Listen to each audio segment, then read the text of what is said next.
বলবো, মমতা ব্যানার্জি যখনই যেখানে ডাক দেবেন আমরা সেখানে পৌঁছে যাব।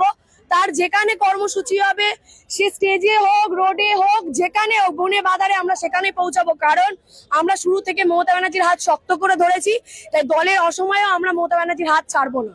কারণ এটা আমাদের কোনো কিছু পাওয়ার নেই, আমরা মমতা ব্যানার্জিকে ভালোবাসি। মমতা ব্যানার্জির আবেগে প্রত্যেকটা মানুষের ইমোশন মমতা ব্যানার্জি, তাই আমরা এখানে উপস্থিত আছি। কে দলের পদে আছে জেনে লাভ নেই, কে দলের বিপদে আছে সেটা জানার দরকার। ঠিক আছে, কে থাকলো না থাকলো আমাদের জেনে লাভ নেই। আমাদের একটাই মূল উদ্দেশ্য, মুখপাত্র হচ্ছে মমতা বন্দ্যোপাধ্যায়। তিনি আজকে রাস্তার মধ্যে আছেন, তিনি ময়দানে আছেন, তাই আমরা আছি। কে এলো গেল তাতে আমাদের কিছু যায় আসে না, কারণ সমুদ্র বা গঙ্গা থেকে এক ঘটি জল তুলে নিলে সমুদ্রের জলের অভাব হয় না। তাই মমতা ব্যানার্জির হাতকে ছাড়লো, কে ধরলো, তাতে মমতা ব্যানার্জির কিছু যায় আসে না। কারণ মমতা ব্যানার্জি শূন্য থেকে শুরু করেছিল, আজ তিনি আবার পুনরায় শূন্যই এসেছেন। আর বিরোধী দলনেত্রী মমতা ব্যানার্জির জোর গোটা বাংলা এবারে দেখবে। কারণ কংগ্রেসের আমলে যারা মমতা ব্যানার্জির লড়াই দেখেনি, তারা আবার পুনরাবৃত্ত ভাবে দেখবে মমতা ব্যানার্জির লড়াই কাকে বলে। এই যে বললাম, তৃণমূলের গঙ্গা জল থেকে যদি এক ঘটি জল চলে যায়, তৃণমূলের কোনো যায় আসবে না। দুষ্টু গরুর থেকে শূন্য গোল অনেক ভালো। মমতা ব্যানার্জি যদি অল্প সংখ্যক মানুষকে নিয়ে এগিয়ে যেতে পারে সেটাই ভালো। যত পাপ বিদায় হবে দলের তত ভালো হবে, তত আমরা জননেত্রীর আরো কাছে আসতে পারবো, আরো নিজেদের অসুবিধা সমস্যাগুলো তুলে ধরতে পারবো। আজকে এরা একটা গার্ড হয়ে আমাদের সামনে ছিল, তাই আমাদের সাফোকেটেড লাগতো। যত সরবে তত বাংলার ভালো হবে। কে আসল কে নকল সেটা তো দলের বিপদের দিনে বোঝা যাবে না। খাঁটি সোনা এবারে তৈরি হবে। যারা পুড়ছে রোদে গরমে, শীত গ্রীষ্ম বর্ষা, মমতা ব্যানার্জির পাশে আছে, তারাই প্রকৃত তৃণমূল কর্মী। এছাড়া কে এলো গেল তাতে তৃণমূল কর্মীর কিছু যায় আসে না। পশ্চিম বাংলার পুলিশকে বলে দিচ্ছি, জেনে রাখবেন, আইনের বাইরে যদি কাজ করেন এখানে হয়তো হবে না, সুপ্রিম কোর্টে যে নাঙ্গা করে আপনাদের ছেড়ে হবে। কেউ আটকাতে পারবে না, কেউ আটকাতে পারবেন না যতক্ষণ পর্যন্ত আমার প্রাণ আছে। এখন গতবারে 2006-এ যখন সিপিএম ছিল, তখনও একজন পুলিশ আমাকে মেরে দেওয়ার চেষ্টা করেছিল, আর এখনো হয়তো করতে পারে, তাতে আমার কোনো অসুবিধা নেই।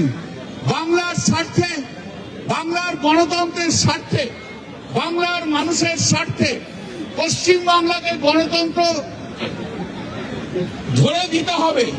বিপদহীন মুক্তি চাই, সেই মুক্তির জন্য যতটা লড়াই আমাদের করার দরকার ততটা লড়াই আমরা করব।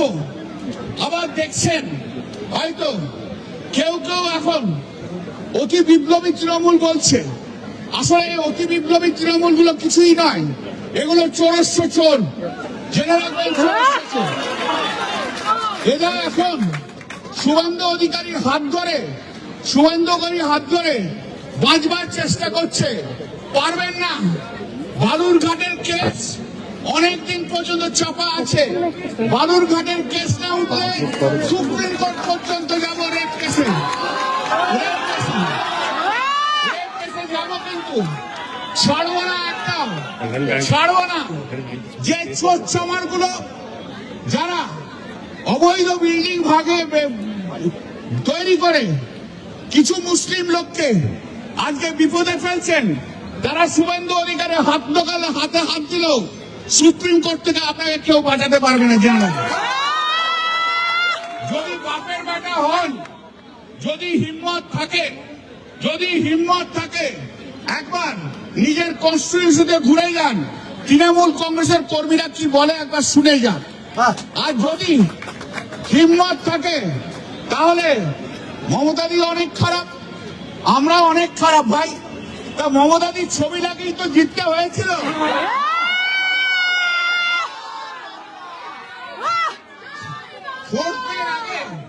ভোট পেয়ে আগে দিদি হচ্ছে ভগবান, আর ভোট পেয়ের পর দিদি হচ্ছে শয়তান।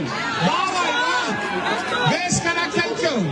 যদি হিম্মত থাকে, বাপের বেটা হন, আর যত বড় হুইসেল ব্লোয়ার হন না কেন, হিম্মত থাকে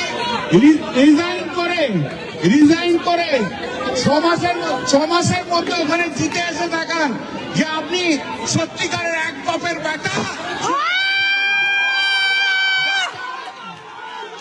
দেখতে চাই আমরা। হুইসেল ব্লোয়ার বলে কিছু হয় না, পার্লামেন্টে অ্যাসেম্বলিতে কোনো হুইসেল ব্লোয়ার হয় না। যে টিকিটে জিতে আসে সেই দলের নীতির কথা বলতে হয় বিধানসভায় দাঁড়িয়ে, তো যারা তৃণমূল কংগ্রেসের নীতির কথা না বলে আজ বিরোধী দলে আছেন, হুইসেল ব্লোয়ার বলছেন, আসলে নয়, আপনি শুভেন্দু অধিকারীর দালালি করতে চাইছেন, তাই জন্য বলছি আপনি চিরকালের দালাল, এটা তো আমি জানি।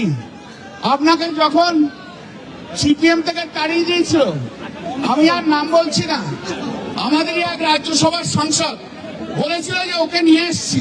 আমি বললাম দয়া করে নিয়ে এসো না। বলো হ্যাঁ, আমরা এই যে নিয়ে আসছো না, একদিন বুঝবে এই শয়তানটা কি জিনিস। আমি মনে করি সেই সাংসদ এখন বুঝতে পারছেন যে কত বড় শয়তানকে আনতে চেয়েছিলেন। আজকে অভিষেক ব্যানার্জির নামে অনেক কথা বলা হচ্ছে। আমি বলেছি যে অভিষেক ব্যানার্জির ছত্রছায়ায় আপনারাই তো পাওয়ারফুল হয়েছিলেন, আমরা নই, আপনারাই পাওয়ারফুল হয়েছিলেন। আমরা দিদিকে ধরেই রয়েছি রাজনীতিতে, দিদিকে ধরেই রাজনীতিতে থাকবো যতদিন আছে, ততদিন দিদি হয়ে থাকবো। আপনারা অভিষেক ব্যানার্জিকে এখন কেন দায়ী করছেন? অভিষেক ব্যানার্জির কোনো দোষ নেই। অভিষেক ব্যানার্জির একটাই ভুল যে আপনাদের মতো শয়তানদের ওরা চিনতে পারেনি। অভিষেক ব্যানার্জি যথেষ্ট পরিশ্রম করে, দলের জন্য পরিশ্রম করে। আজকে দুর্ভাগ্য, আপনাকে একটা কথা বলি, দিদিও জেনে নিন, এই যে ছেলেটিকে যাকে আপনি সমস্ত ট্রেড ইউনিয়নের দায়িত্ব দিয়েছিলেন, সে কিছুই নয়, একটা বড় গুন্ডা, বড় চোর। সে উত্তরবঙ্গ থেকে আরম্ভ করে শেষকাল পর্যন্ত একটা টোল প্লাজায় আমার কনস্টিটুয়েন্সি সেই কনস্টিটুয়েন্সি নাক গলিয়ে বলছে না, একে প্রেসিডেন্ট করতে হবে। আমি বললাম কেন, ওকে প্রেসিডেন্ট করলে মাল কি তুমি বেশি তুলতে পারবে? আমি হতে দেবো।